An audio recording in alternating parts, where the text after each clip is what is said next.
to hear is true. Only the names and locations have been changed to protect the innocent. Fatima Cigarettes, best of all long cigarettes, brings you Dragnet.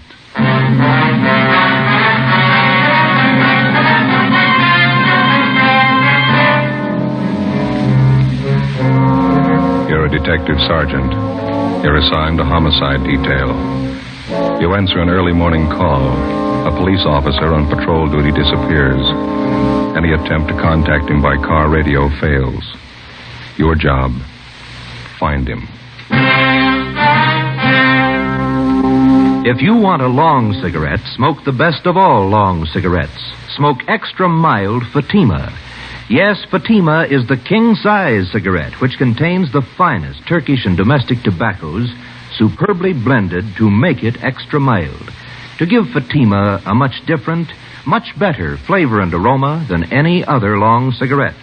That's why Fatima has more than doubled its smokers coast to coast. Enjoy extra mild Fatima yourself. Best of all, long cigarettes. It's wise to smoke extra mild Fatima. It's wise to smoke extra mild Fatima.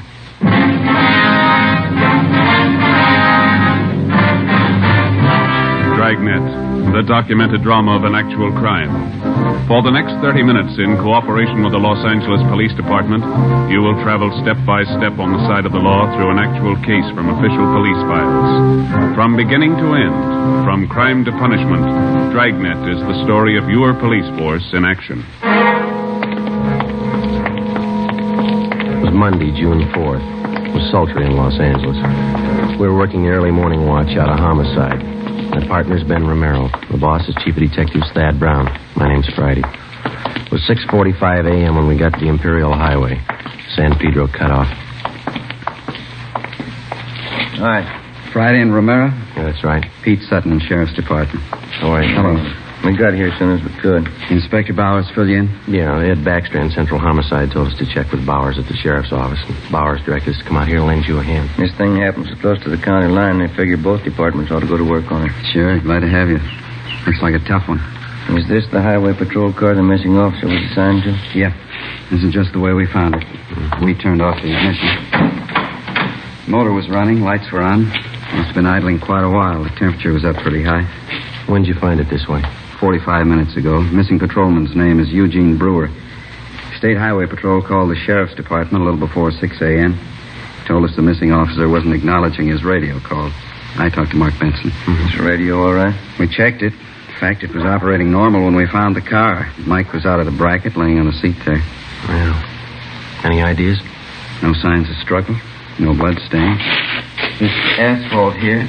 No footprints anywhere. Nothing on the shoulder of the road. You said the car was running? That's right. That eliminates any engine trouble. Yeah.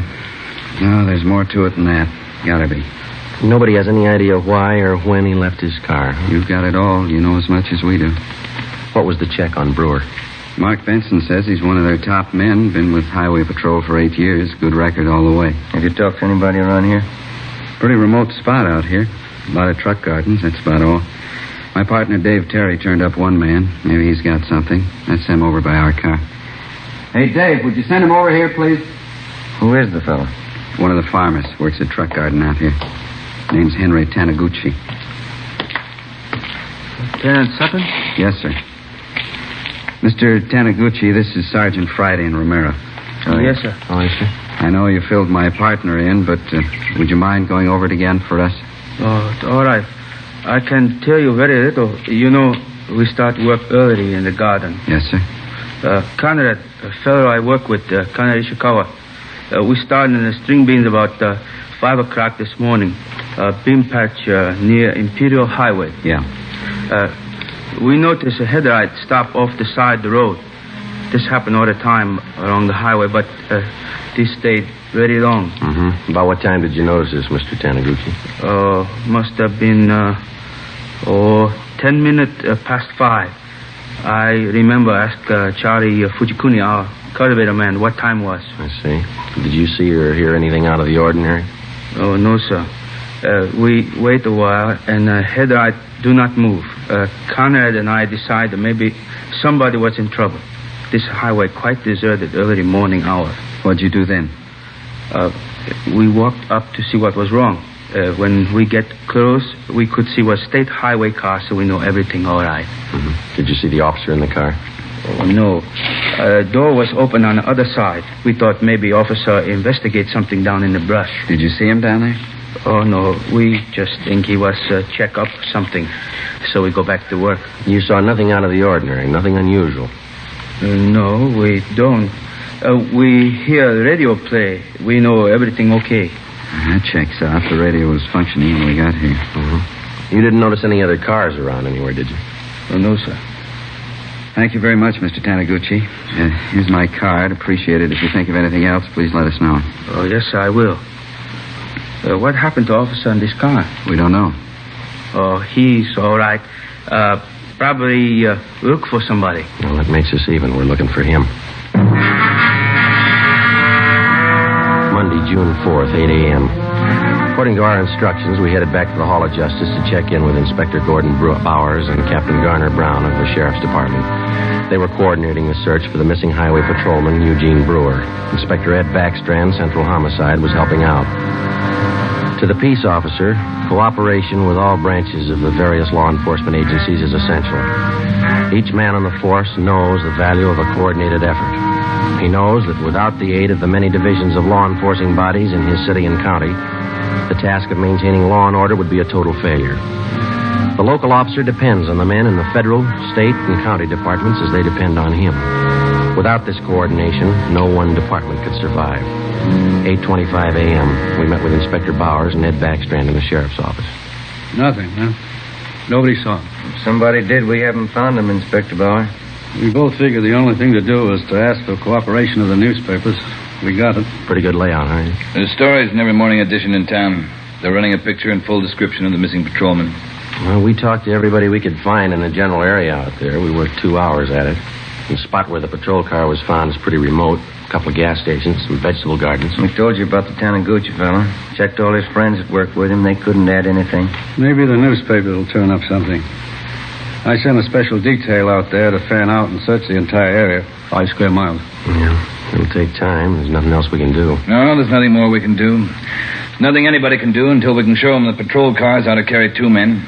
Nobody seems to be able to do anything about it. Well, maybe they will now. Sending one officer out in a patrol car is like trying to run a trolley line with 1 man.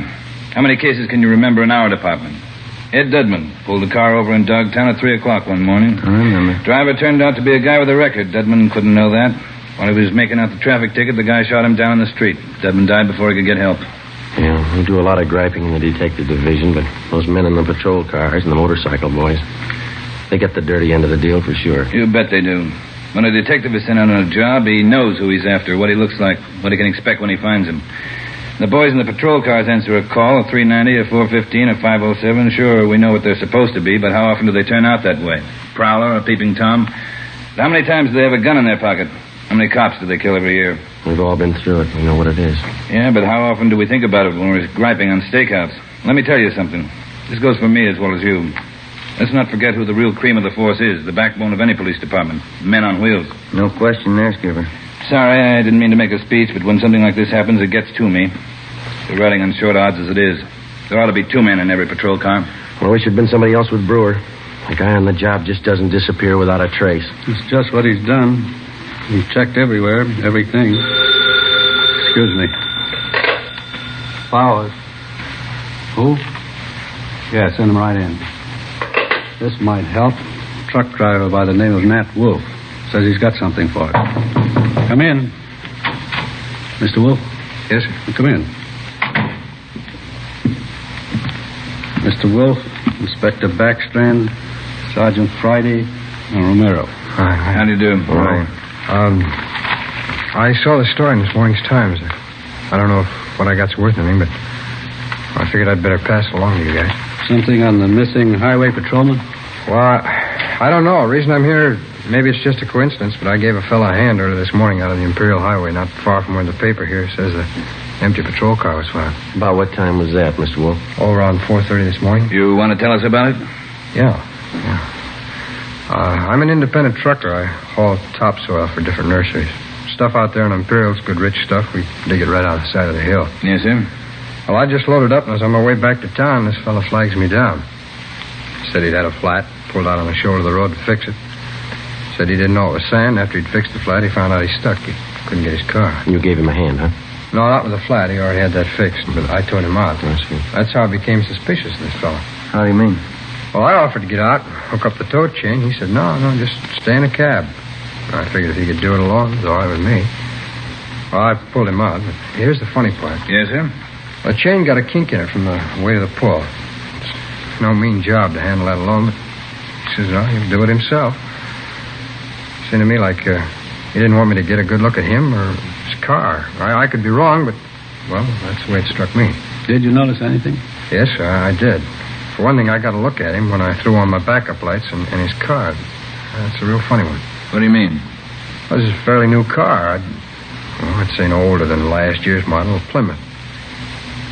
Well, at the risk of sounding completely nuts, I'm going to tell you that car looked like it had just been painted. There's nothing wrong in that, is there? Well, there is if you're off on the side of the road that time of the morning throwing cheap black paint all over a fairly new car. If he's using a spray gun, I could understand part of it. What's that? It was his license plate, the front one. It was all painted over. You couldn't read any of the numbers. Mm-hmm. What led you to believe he just finished painting his car? All his hands and arms and all over his clothes. Oh, I see. It's that kind of paint you put on the rag, you know. Oh, yeah. Well, I don't know. Was it worth bothering you guys about? You bet it was, Mr. Wolf. I can't tell you just what it means now. Maybe it doesn't mean anything, but certainly it's out of the ordinary and worth reporting to the police. Well, I hope so. I'd like to see you boys find that missing officer. Something's pretty rotten in Denmark about that one, huh? Maybe we found a hole. Maybe. Friday, I'd like to have you and Romero help out in the next step. What's that? Throw up a roadblock.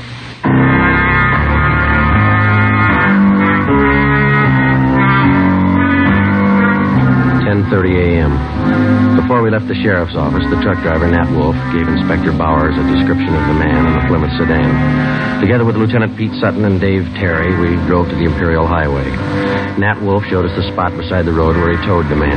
The area was checked and sample scrapings of the black paint were taken. There was no chance of taking a tire impression because of the loose sand in the area. All physical evidence was taken back to the crime lab for analysis. Nat Wolf returned to the office to check through mug books for possible identification of the man he helped out.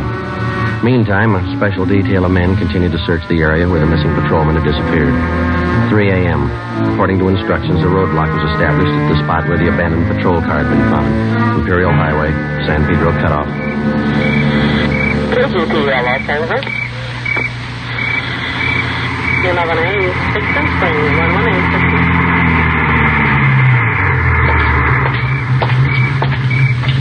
Police business? Yes, sir. Wonder if you could help us out. Certainly. You travel this highway every night, ma'am? Yes, I do. I'm in the vegetable business. Did you come this way last night about this time? I run pretty much on schedule. Yes, I did.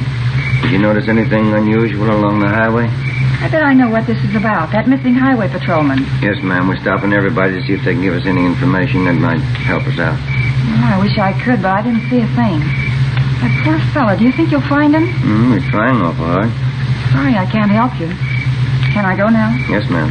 Thank you. How'd you do? Nothing. What time you got, Joe? Almost 4. Got a little more hot coffee in the jug. You want some? It's fine with me, yeah.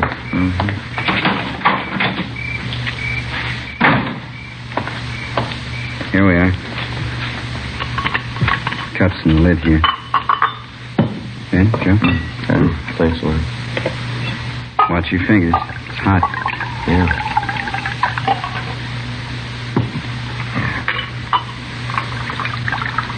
It's good. I'll take this one. I'm going to put my coffee on the fender here. Don't knock it off, huh? No worries. Thank you. Hey, wait a minute. Wait a minute, fella. Can you see my light? I haven't even got a cigarette. I mean my flashlight. I got a cigarette lighter if that'll do you any good. You've been drinking, haven't you? Yes, I have. I never get drunk, but I've had a little drink. Well, I'm sorry, but I'm going to have to ask you to pull over to the side of the road. Okay. What happened to my car? It's broke. You'd better let me do it, huh? You want to slide over a little bit there? I never pick up hitchhikers. No, I'm just going to move your car off the side of the highway now. Any trouble, Joe? No. 502. We'll have to hold him a while. We'll tell your friend to get in, too. It's a sedan. We're not going far.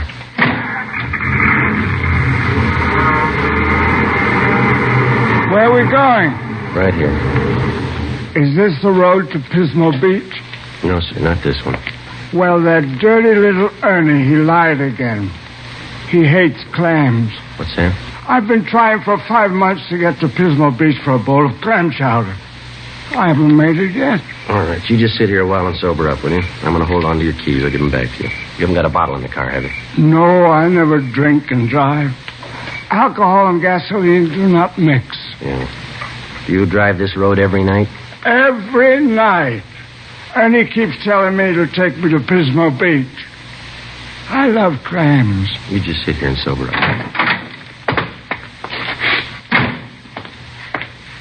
Happy drunk? Yeah, he's too drunk to drive. Getting along towards daylight. Where'd I put my coffee? Oh, I've put it over here, Joe. Afraid we knocked it off. Oh, thanks. This one's mine. Okay. You seem to come in bunches. You get 2 or 3, and then you wait for an hour. You know, they don't use this highway much since they put that alternate, you know. Police business. Yes, sir? You travel this highway every night about this time? Once in a while. Haven't been over this way in a week. You didn't drive this way last night? No, sir, I didn't. Anything the matter? Routine check. Thank you very much. You can go on. Nothing. Yeah. Well, looks like a hopeless job, doesn't it? Business is picking up. Here comes another one. Looks like one of your sheriff's cars, Pete. Yeah. Reynolds, homicide. Pete Sutton? Yeah, Reynolds.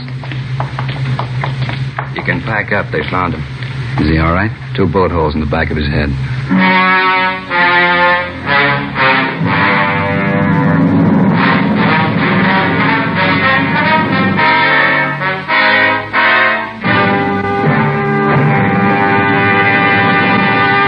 You are listening to Dragnet, the case history of a police investigation presented in the public interest by Fatima Cigarettes. If you smoke a long cigarette, it will be in your interest to listen to a typical case history of a Fatima smoker. It's the case of Northwest Airlines stewardess Jean Madsen.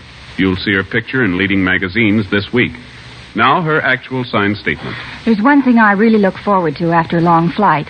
A good, mild smoke. That's why I prefer king-size Fatima. It's milder than any other long cigarette I've tried.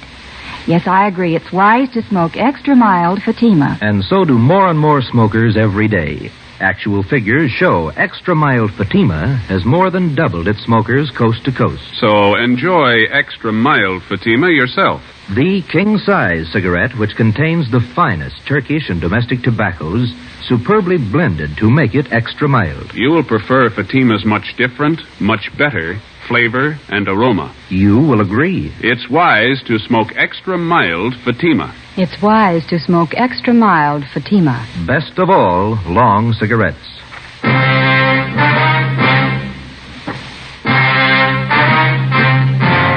5 a.m. Tuesday. The body of Highway Patrolman Eugene Brewer was found half buried in a shallow grave approximately 4.5 miles from the point where his car had been found standing on the highway.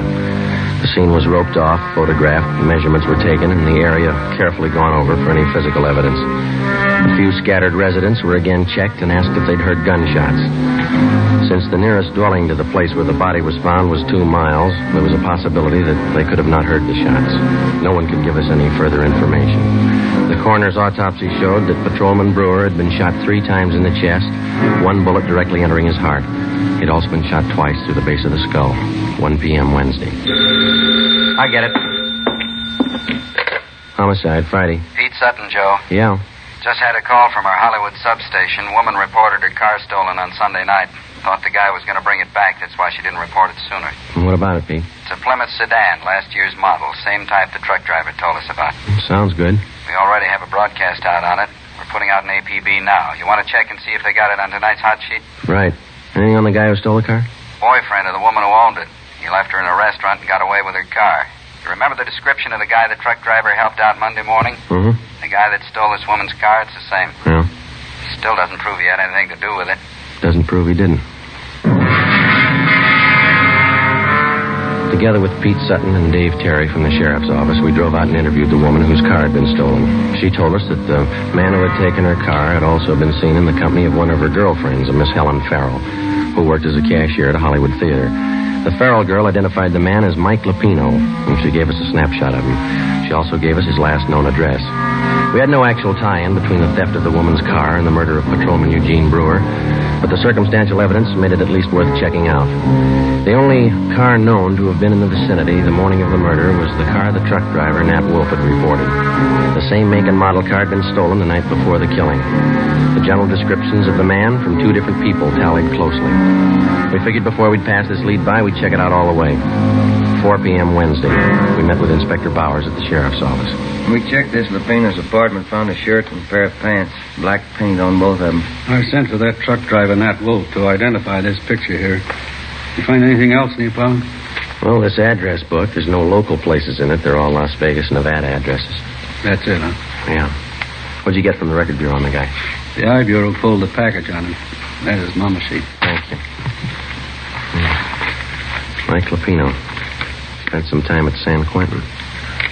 Armed robbery, grand theft auto, assault. Pretty good record. We're still not positive he had anything to do with the Brewer killing, but he's had the training for it. Yeah? Send him right in. Nat Wolf. Come in, Mr. Wolf. Thanks. A dirty shame about that boy. I read about it in the paper. Yeah. Got a photograph we'd like you to look at, Mr. Wolf. You bet. Yeah, that's the man. You're sure? Sure. No mistake. Hey, why do you suppose he was painting that car at 4 o'clock in the morning? Maybe that's what that patrolman wanted to know.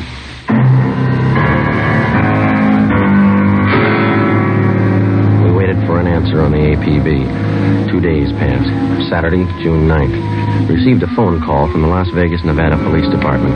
The stolen black sedan had been found in the downtown area of Las Vegas. We requested them to put a stakeout on the sedan and asked them not to disturb either the car or its contents. Together with Pete Sutton from the sheriff's office, Mark Benson from Highway Patrol, and Ray Pinker of our crime lab, we flew to Las Vegas. Pinker checked the stolen car. Embedded in the rear seat were 2 spent bullets. There were also bloodstains on the seat and on the floor of the car. Pinker flew back to Los Angeles where the evidence was analyzed. The bullets found in the car were fired from the same gun as the bullets found in the body of the dead patrolman. Fingerprints lifted from the stolen car matched those of Mike Lupino. Saturday afternoon, we checked in with Chief Harry Miller, Las Vegas Police Department.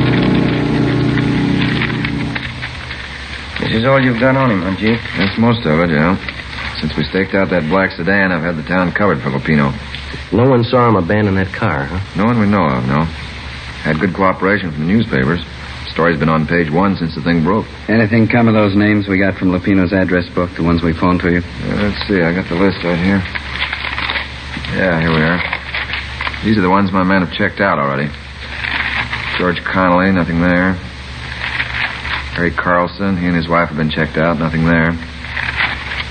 William Spencer, nothing at his place. We've got them all staked out. That leaves 2 to go, huh? That's right. We're checking the last 2 now. Nothing from the railroad stations, the airlines? They've been covered ever since we got your phone call. Yeah, I could be wrong, but I think your man's still here in town. Any reports on him? A couple of wild ones, nothing definite. Checked him out. Had one this morning from a dealer at one of the clubs downtown. About 10:30 this morning, he saw Lupino playing the 2-bit slot machine. We showed him his mugshot. He swears it's the guy. Well, all we can do now is sweat it out, huh? My men have covered everything. I don't know what else we can do. Yeah. Excuse me. Sir. Chief Miller. Yeah? You sure it's him? No, don't try to handle it alone. Keep the place covered the best you can. We'll be right out. They found him.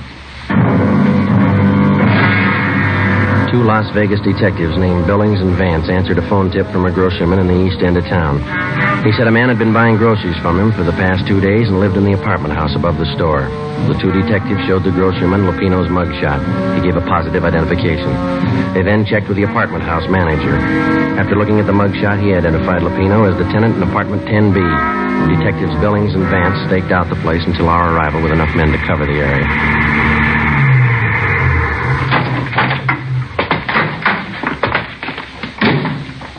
Vance?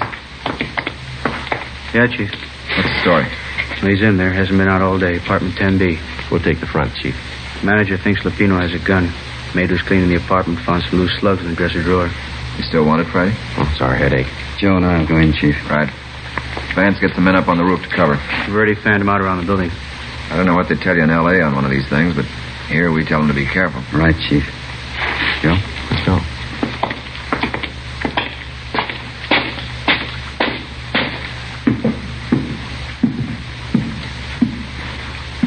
B's on the second floor. Now, let's take the stairs here.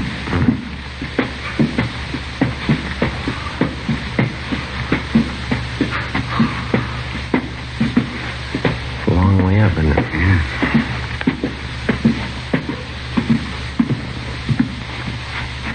This way.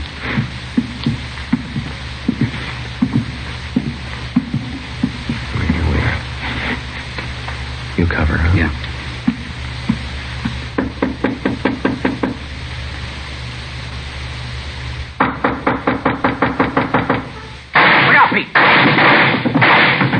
Shot right through the door. Yeah, he's got two left.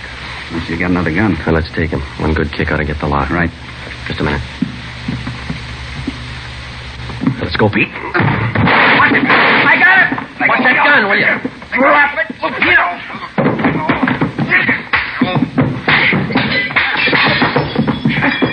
Let it alone, Lupino. I got it. All right, come on, get up. You all right, Pete? Okay. I get the cuffs. What's the big idea? You tell us. You killed that patrolman. He got tough. You didn't have to kill him. Spotted the stolen car. What else could I do? Come on, you. He had as much chance as I did. That figures. Yeah. 2 bullet holes in the back of his head.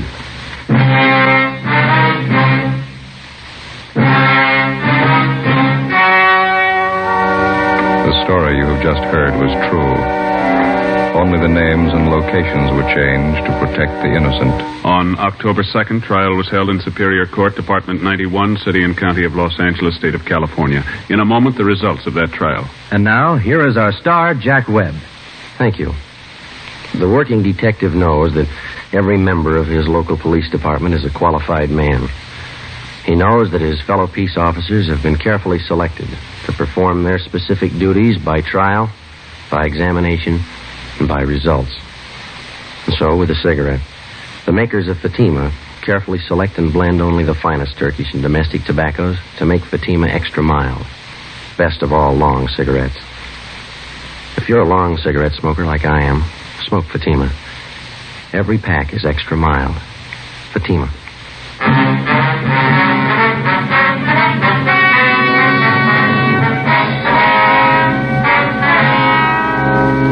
Michael Everett Lupino was tried and convicted of murder in the first degree. The jury failed to recommend the death penalty. Lupino is now serving his life term in the state penitentiary. Ladies and gentlemen, the Los Angeles Police Department requests the cooperation of all Dragnet listeners in the following police matter. The Los Angeles Police Department would like every and any information regarding a gun fitting the following description. .38 caliber special Smith & Wesson revolver, gold seal model. The gun has a blue steel 4-inch barrel. The serial number is 210088. 210088. If you have any information as to the past or present whereabouts of this gun, contact W.H. Parker, Chief of Police, Los Angeles, California. This is a very important matter. All information furnished will be held in strictest confidence. Thank you. You have just heard Dragnet, a series of authentic cases from official files. Technical advice comes from the Office of Chief of Police W.H. Parker, Los Angeles Police Department. Coming up, Duffy's Tavern. 3 chimes mean good times on NBC.